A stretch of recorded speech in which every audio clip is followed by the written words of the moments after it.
Olá e sejam muito bem-vindos. Sou o apresentador 1. E eu sou o apresentador 2. Hoje, a gente vai mergulhar fundo em um tema que é simplesmente a espinha dorsal do direito registral para muitas entidades, a competência e a qualificação no Registro Civil das Pessoas Jurídicas, o famoso RCPJ.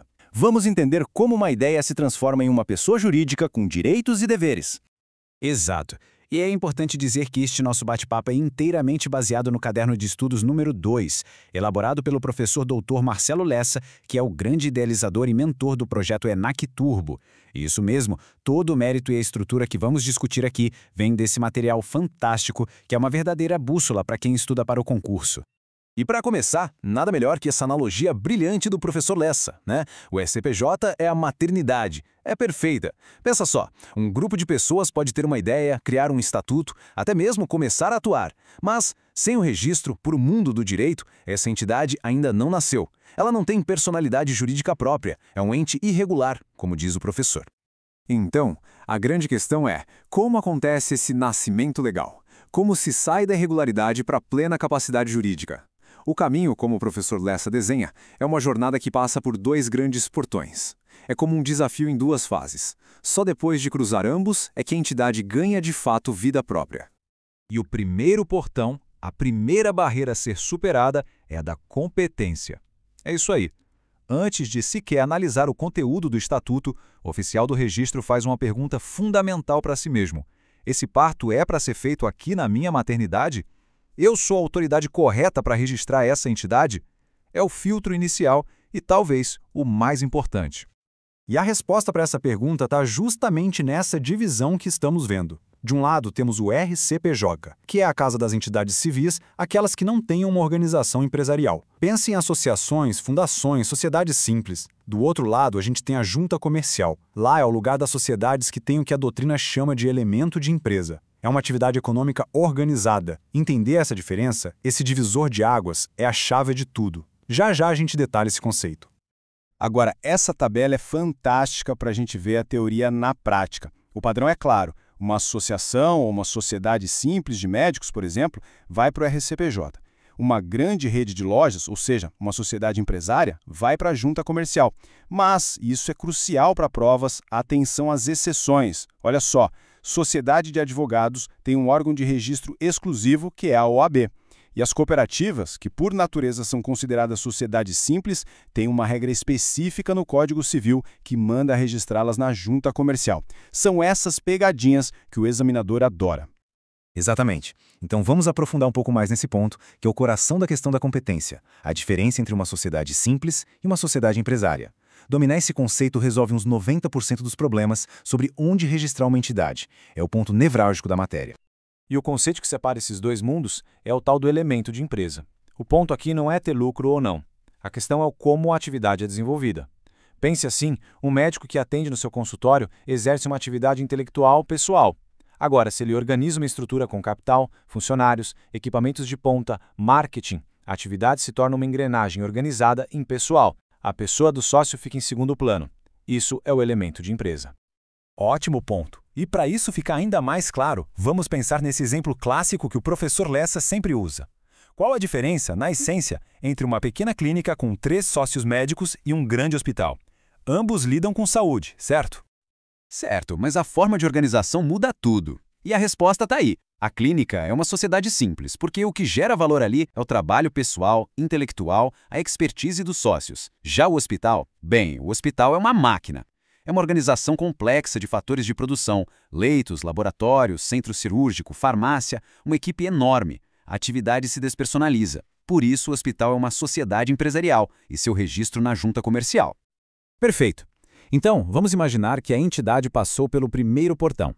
O oficial do RCPJ olhou e disse: ok, o registro é aqui mesmo, a competência é minha. Agora começa o segundo grande desafio. Exato. Agora a gente entra no portão da qualificação. Aqui, o oficial do registro veste a capa de um verdadeiro fiscal da lei. Ele vai fazer uma análise jurídica minuciosa, um verdadeiro pente fino no ato constitutivo da entidade. E essa análise não é aleatória, ela segue um roteiro bem rigoroso. Primeiro, o oficial verifica se o estatuto ou contrato social tem todas as cláusulas obrigatórias por lei. Depois, ele faz uma busca para ver se o nome escolhido já não está em uso, garantindo a exclusividade. Isso, ele precisa entender como a entidade vai funcionar, quem administra, quem responde por ela e um ponto muito importante, como ela vai ser extinta se um dia for necessário. E por fim, ele checa se existem aprovações de outros órgãos que são necessárias antes do registro dele. E falando nessas aprovações, duas merecem destaque total. A primeira é o visto de advogado. Ele é obrigatório e funciona como um selo de legalidade inicial, uma garantia de que um profissional do direito analisou o documento. A lei só dispensa isso para micro e pequenas empresas. A segunda é ainda mais forte e específica, a aprovação do Ministério Público para as fundações. E atenção à palavra-chave, ela é prévia, é uma condição. Sem o ok do promotor de justiça, o registrador simplesmente está de mãos atadas, não pode registrar a fundação. E isso nos leva a um princípio fundamental da qualificação registral. O papel do registrador é verificar se o estatuto está de acordo com a lei. Ponto. Exatamente. Ele não pode de forma alguma negar um registro porque ele, pessoalmente, não gosta dos objetivos daquela associação. Se os fins são lícitos, não cabe ao registrador fazer juízo de valor. A análise é de legalidade e não de mérito ou conveniência. Isso protege a liberdade de associação, que é um direito fundamental. Muito bem. Depois de passar pelos 2 portões para fechar nosso bate-papo, vamos fazer uma revisão no estilo questão de prova. Vamos focar em alguns pontos que o professor Lessa sempre destaca como clássicas pegadinhas de concurso. É aquela hora de anotar o detalhe que faz toda a diferença na hora da prova, o que separa quem passa de quem fica pelo caminho. Vamos lá. Primeira pergunta-chave, direta e reta. Para um sindicato ser criado e funcionar plenamente, ele precisa de um registro ou de 2? A resposta correta, e que muita gente erra, é 2. É uma dualidade que confunde mesmo. Primeiro, o sindicato precisa se registrar no RCPJ. É esse registro que dá a ele personalidade jurídica civil, ou seja, permite que ele alugue uma sala, contrate funcionários, tenha uma conta bancária. Depois, ele precisa de um segundo registro, no Ministério do Trabalho, para obter a chamada carta sindical. É isso que lhe dá o poder de representar a categoria e garante o princípio da unicidade. Boa. Segunda pegadinha focada nas fundações. Existe alguma situação, alguma exceção, qualquer brecha na lei que permita um oficial do RCPJ registrar uma fundação sem a aprovação prévia do Ministério Público? A resposta é um sonoro, maiúsculo e definitivo nunca. Não há exceção.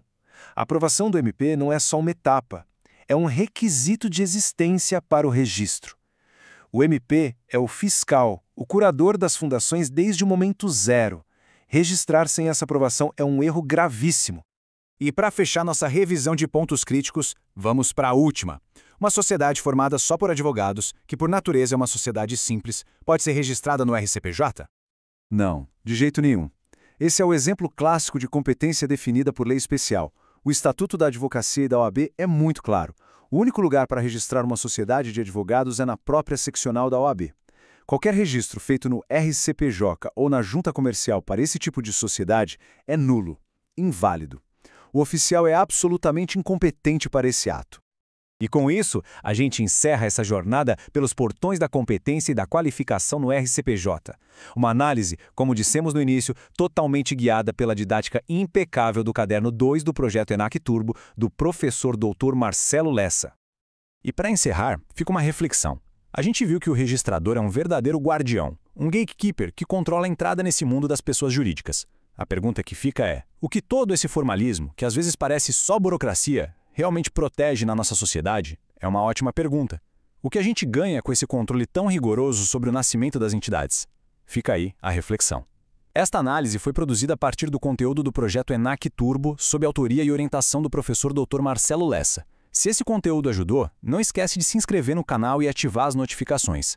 Assim o sistema avisa imediatamente assim que o próximo resumo for liberado. Até a próxima!